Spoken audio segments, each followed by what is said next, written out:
Hello everyone. My name is Miguel Angelo Silva and I'm a teacher at the School of Architecture at the University Lusíada of Lisbon, Portugal.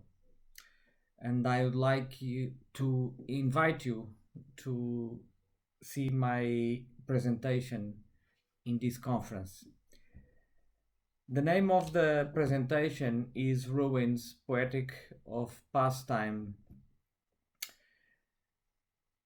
As we walked over the instable house of the generator of an old factory, or inside the galleries of an abandoned military bunker, crushing in the passage a humid nature that straightforwardly recovers man-plundered matter, the reflection leads to the temporary act of construction. Ruin as a passage between the transition moment of transforming and death. Since the 80s, under a wave of economic restructuring, the landscapes of vacant military and industrial areas began to dominate entire areas of the territory, whether from cities or in the rest of the territory. In the former military or production nests that suddenly become obsolete, a void is now existing. As testimonies of the new models of wealth accumulation and the impacts of global capital circulation, the dynamic process through which space is transacted, erased, or reassembled, adopting practices that destroy urban space, is unstoppable until the eve of the economic crisis of 2009. The dynamic colonization of territory by capital gives rise to the view that all space holds the potential to become profitable, whether today or in the future. Investment and divestment can transform the classification of space from prosperous to useless and vice versa. However, when local economies go through periods of depression characterized by lack of investment, the spaces become abandoned, progressively falling apart as time takes care. While sporadic intrusions are given by those who find it as an attractive refuge in it, materializing attitudes external to the so called regular society.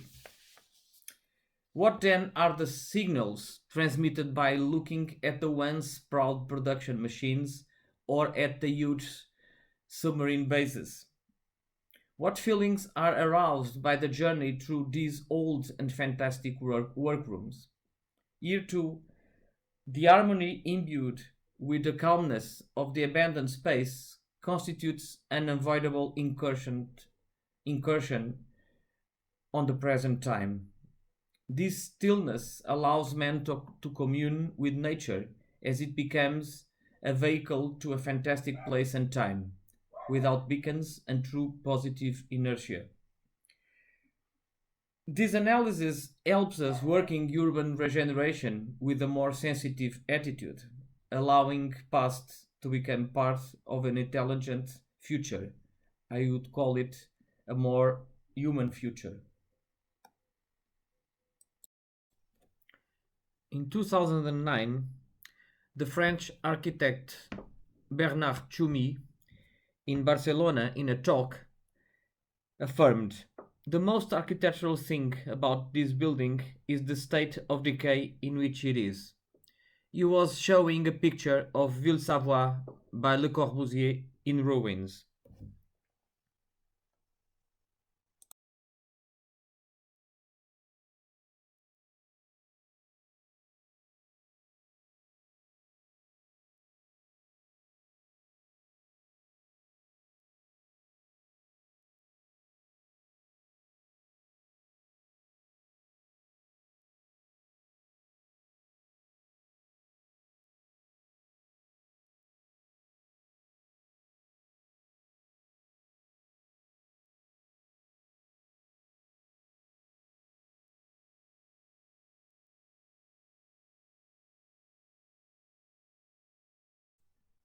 This seduction encompasses an unlimited spectrum of not beautiful or decadent places under the concepts of beauty in traditional canons, and these places offer a very considerable attraction.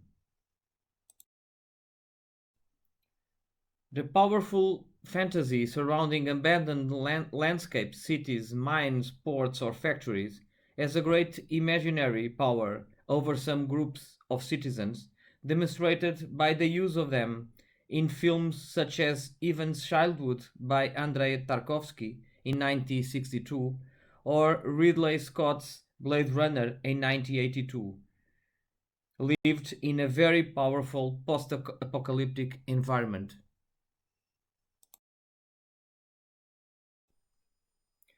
Among the truly attractive sites, war scenarios arouse unquestioned top interest between audiences of different ages and sensitivities. Labor, extermination, and imprisonment camps or belligerent structures are now receiving appealing, recycling, acting, in some cases, as powerful economical levers as a cultural and tourist attraction, such is its magnetic ability.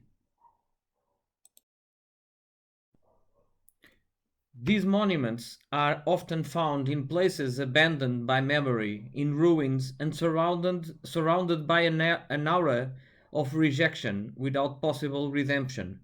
Observing it from this perspective, the Atlantic Wall, built by the Germany army between 1941 and 1944, is clearly identified with this warlike character, though anchored in an ancient, remote time incapable of any kind of evolution. The bunker is like a fossil, reminiscent of horror and death.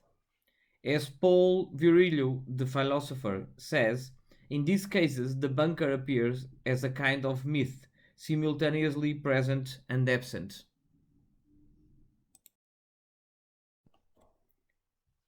On the fifth anniversary of the invasion of the Allies in 1995, the Czech artist Madalena Jetlova presented her project Atlantic Wall in Jutland, Denmark.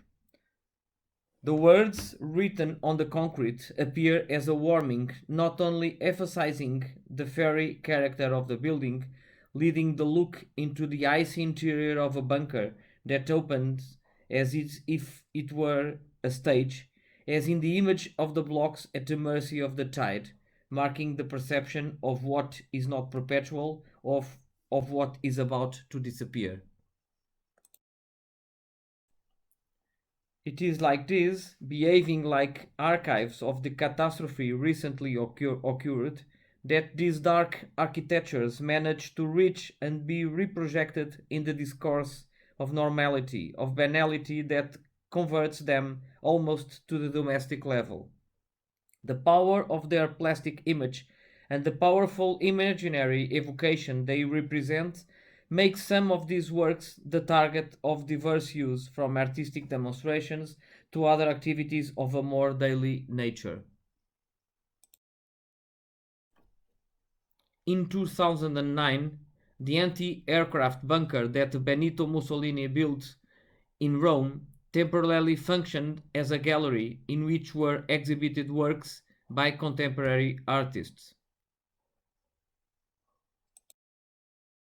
Contrary to what would be conceived, war and what it represents as pain, violence, and destruction, the non beautiful, therefore, intensely attract the human being for some of for some or other reasons to a greater or lesser extent.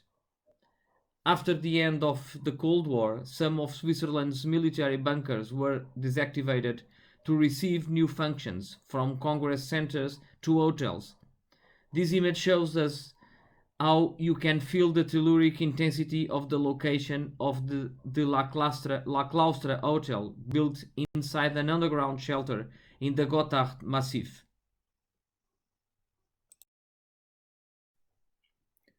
The paradox between the safety of the warm ambience inside the icy galleries of the underground base.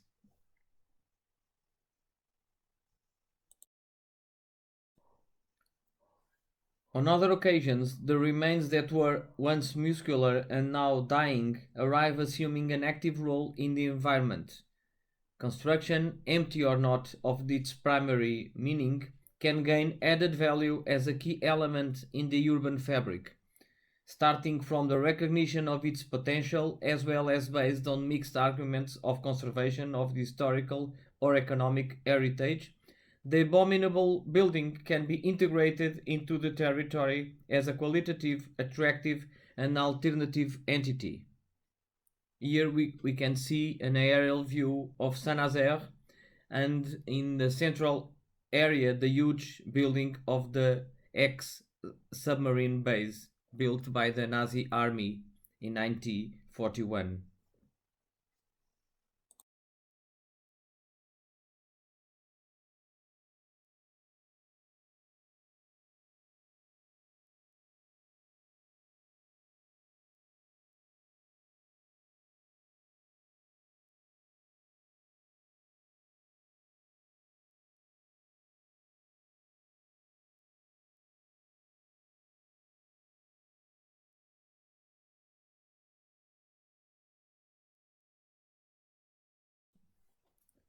The rudimentary and intense nature of pre-existence is prolonged by the elementary installations of another order, the simple nature of an occupation program that consists in cultural facilities.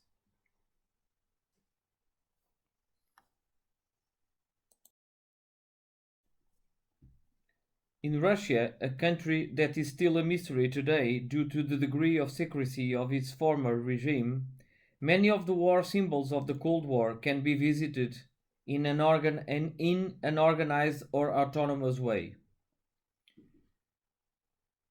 Balaclava in the Crimea, Black Sea, in Ukraine, was one of the most secret cities in the Soviet Union until the collapse of the communist regime in 1991, due to the fact that it housed a base of nuclear submarines.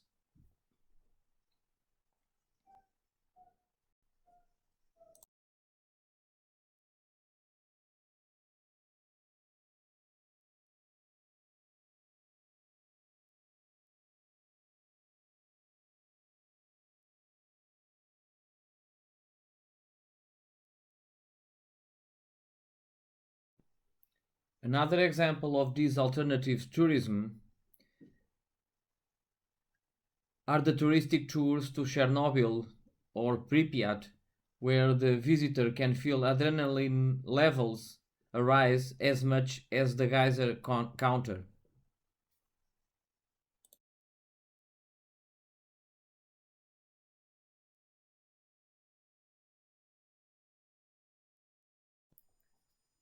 This dark tourism is not only connected with war, as we just saw, but also with other kind of human disasters, such as in extreme Japan tsunamis or the migrants' crisis. In this image, you can see a man taking a selfie in front of Barca Nostra, a fishing vessel that sank while carrying migrants and refugees from Libya. It is possible to bridge the attraction triggered by large inhabited military structures and vacant industrial spaces, having different poetic speeches but suitable for more or less symbolic oriented operations.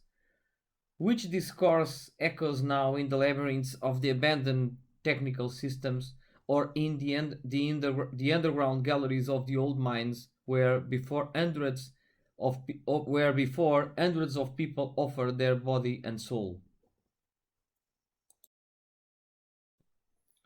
Are we allowed to take pleasure from the images that illustrate the very history of the decline of industry in Portugal? The image shows us the Volga pasta factory, localized in the center of Portugal. Recognized for its products and for being the largest employer in the municipality, it closed down in 1984. It was, but in 2009, it was still standing though it was already disrupted by the various processes of selling metal by the kilo. However, in 2010, only a few architectural elements of recognized quality were kept from demolition.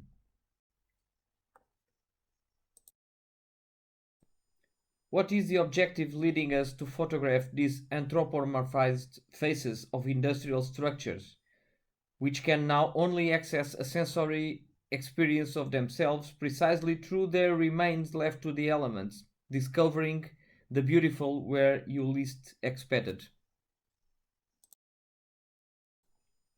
Precisely through the strong confidence in the power of the image as final register, by the knowledge that these images may be the latest of the workplaces of yesterday. One of the real characteristics that suggest today's times is the conspiracy against the past. Undoubtedly, among other memories more or less weight according to each society, memories of suffering from work with gigantic scars in the territory have been the first to disappear in today's whirlwind.